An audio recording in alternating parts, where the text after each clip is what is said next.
Bienvenidos nuevamente a este su podcast, El Escritorio de Luis, en el cual contamos la realidad a través del derecho. Es un gusto que nos acompañe en este episodio número 23, en el cual vamos a hablar sobre una temática muy interesante y es delitos de explotación sexual con una persona que sabe mucho acerca del tema, que ha escrito acerca del tema. Es un honor para mí presentarles a la doctora María Elena Luna Hernández. El Escritorio de Luis.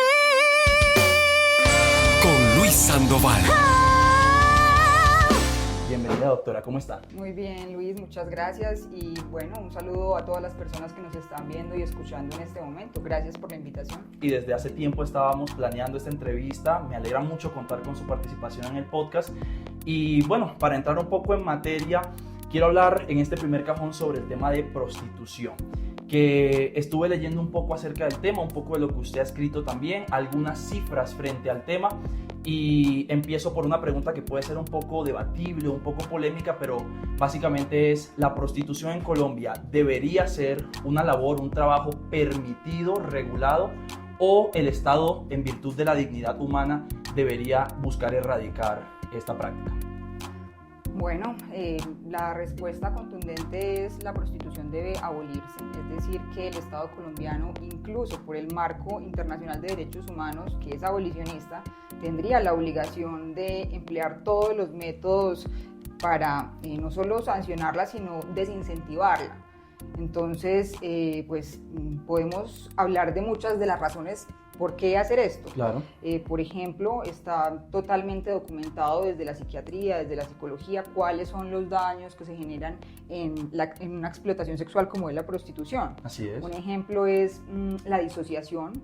Otra secuela es la que sufren las mujeres, que puede ser incluso equiparable a los veteranos de guerra. Okay. Unos trastornos, claro, posteriores a la práctica. Exactamente.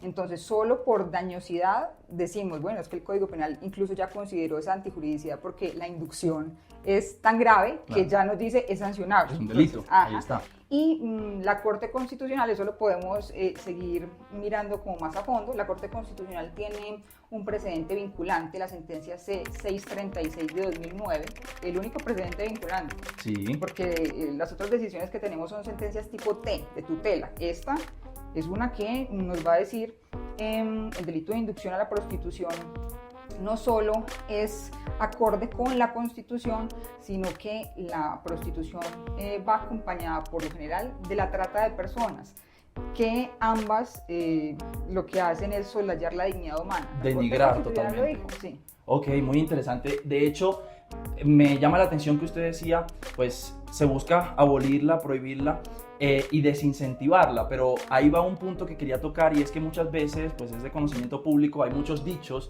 en el vulgo popular, y es que echa la ley, echa la trampa, por ejemplo, y es que lo que se prohíbe se incentiva muchas veces. Por ejemplo, cuando en Estados Unidos se intentó prohibir el tema del alcohol, se incentivó muchas veces. Entonces, ¿no le parece que de pronto prohibir este tema podría incentivarlo en la sociedad? Claro, aquí hay que aclarar que el modelo que señalé en un inicio es precisamente el modelo abolicionista.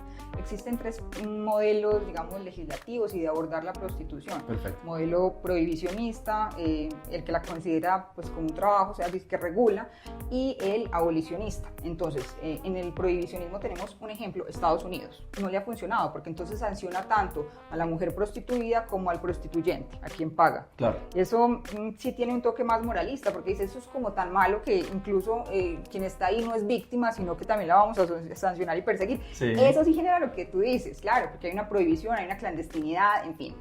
El regulacionismo lo tenemos en Alemania y Holanda con cifras desastrosas para los derechos humanos. Incluso una vez se adoptan estas políticas regulacionistas, lo que hacen es que las condenas por trata de personas caen totalmente. Sí. Y el tercer ejemplo, que es el modelo que no solo está acorde con nuestra Constitución y marco normativo, sino que sí tiene evidencia que lo acogió, el último país que lo acogió fue Francia, el modelo abolicionista. Sí. Y pues les ha ido supremamente bien porque se conceptualiza muy bien la prostitución como violencia sexual.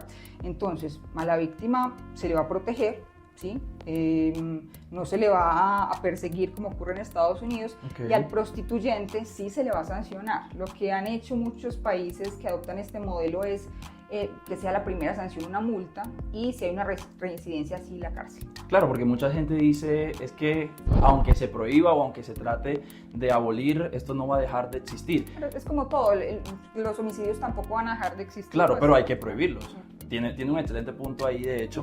Y a su vez leía un poco del tema filosófico, de la parte filosófica de este asunto. Por ejemplo, Kant es muy conocida su teoría de que hay que tratar a todo el mundo como un fin en sí mismo y no como un medio. Entonces, ahí, por ejemplo, hay un argumento muy fuerte en el punto de que ni siquiera si la mujer desea puede usarse como un medio.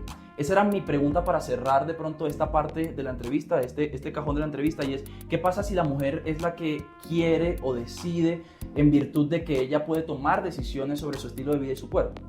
Sí, primero partamos de algo, no todo lo que queremos hacer lo podemos hacer. Claro. O sea, digamos, hay miles de cosas que aún queriéndolas hacer no podemos por simples prohibiciones, por normas superiores, etcétera, etcétera. Por ejemplo, si yo quiero vender un órgano, pues muy libre y todo, y muy autónoma, claro, y tal vez ni siquiera... Y muy dueño de mi cuerpo. No me afecta incluso hay órganos que realmente no nos afectan en la integridad física si los retiramos, pero aún así yo no lo puedo vender. Claro. Entonces mira que ese sería el mismo argumento. Porque también incluso es un ejemplo para la sociedad y las personas o las mujeres prostituidas que llegan a decir, bueno, es que yo quiero, yo deseo, es parte de mi estilo de vida, igual aunque tú decidas, estás dándole un ejemplo que moralmente y socialmente y jurídicamente no está aceptado. Y hay algo que decías muy importante en torno a lo que Kant considera también por dignidad humana, y fíjate que eso también lo recoge la Corte Constitucional y la historia. Voy por partes. Sí. La dignidad humana, en términos muy simples, ¿qué significa? No instrumentalizar el cuerpo, ser un fin en sí mismo, no se puede cosificar, usted no puede vender partes de su cuerpo, es inalienable. Recordemos que al consenso como tal de esta definición de dignidad humana llegamos luego de 2 guerras mundiales, 1948, Declaración Universal de los Derechos Humanos, todo lo que tuvo que pasar el mundo para decir finalmente, no, sí, los seres humanos no pueden tratarse como medios para nada. Entonces miren cómo esto tiene una carga histórica tan importante y luego lo retoma la Corte Constitucional, porque la Corte Constitucional, ¿qué dice? La dignidad humana no es solo vivir de manera libre, también es vivir sin humillaciones, también es vivir bien, también, mire todas las aristas que se toman ahí, por supuesto, pero es principio, derecho y valor del ser humano. Entonces hay que darle contenido a la dignidad humana cuando nos enfrentamos a problemas como estos. Claro, y mencionaba que este asunto se originó pues parte del tema de las guerras mundiales, pero rescatando ese punto, quiero hacer esta pregunta que me surgía como una duda y es, ¿será que Colombia como tal ya tocó ese fondo que de pronto tocamos como sociedad en la Segunda Guerra Mundial? ¿Será que frente a las garantías que hay que respetarle a la mujer, ya tocamos fondo como sociedad o no ha habido un episodio lo suficientemente instructor? Bueno, tocamos fondo en el sentido de estamos tan mal, ese es el punto. Pues yo esperaría que ya sea el fondo, que no sea más profundo todavía de lo que ya tenemos, porque realmente Colombia tiene unas cifras desastrosas si vemos la violencia machista, que uno de las aristas de la violencia machista es precisamente la prostitución y todas las formas de explotación sexual. Entonces yo creo que ya estamos suficientemente mal. Lo que hay que hacer es equiparar el entendimiento de dignidad humana tanto para hombres como para mujeres. Te voy a poner un caso de ejemplo y les voy a poner este caso. Justo en la pregunta anterior decías, bueno, pero si uno decide libremente hacer esto o aquello, este ejemplo es maravilloso. Y lo hablé de hecho con un amigo psiquiatra. Él me decía, mira, en medicina ya está absolutamente comprobado, se puede hacer un trasplante de testículos. Okay. Pero no se hace porque hay un dilema ético allí. Ni siquiera se está planteando una discusión, fíjate, porque se entiende la dignidad humana en el hombre. No así en la mujer. Mira, por ejemplo, cómo se están promoviendo en este momento incluso iniciativas legislativas que propenden por regular la explotación reproductiva, vientres de alquiler. ¿Sí? Sí, claro. Mira, todo esto es un conjunto. Entonces, cómo a la mujer se le instrumentaliza de una manera tan fácil el cuerpo, todo se pone a debate. Fíjate que frente a los hombres no hay debate, no, ojo, porque es un problema ético, entonces luego la descendencia de quién va a ser del donante, ay no, eso está muy mal. Claro. Y se puede hacer un trasplante de testículos. Interesante, impactante todo lo que nos ha contado en este primer cajón, doctora, le agradezco mucho por contarnos un poco sobre este asunto.